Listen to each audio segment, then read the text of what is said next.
இலங்கையில் டிட்வா புயலினால் உயிரிழந்தவர்களின் எண்ணிக்கை 465ஆக அதிகரித்துள்ளது. அத்துடன் 366 பேர் காணாமல் போயுள்ளதாக அனர்த்த முகாமைத்துவ மத்திய நிலையம் தெரிவித்துள்ளது. இலங்கையில் கடந்த வாரம் வீசிய டெத்வா புயலினால் அதிகம் பாதிக்கப்பட்ட பகுதிகளாக மலையகம் காணப்படுகின்றது.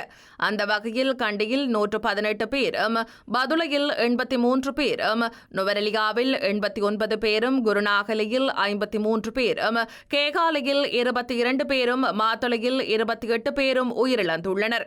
அத்துடன் கண்டி மாவட்டத்தில் 171 பேரும், நுவரெலியாவில் 73 பேரும், கேகாலையில் 48 பேரும், பதுளையில் 28 பேரும், குருநாகலையில் 27 பேரும் காணாமல் போயுள்ளனர். மேலும் நாடளாவிய ரீதியில் 15,58,919 பேர் பாதிக்கப்பட்டுள்ளனர்.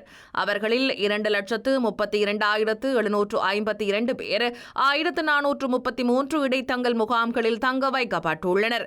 அத்துடன் 783 வீடுகள் முழுமையாகவும் 31,417 வீடுகள் பகுதியளவிலும் சேதமடைந்துள்ளன.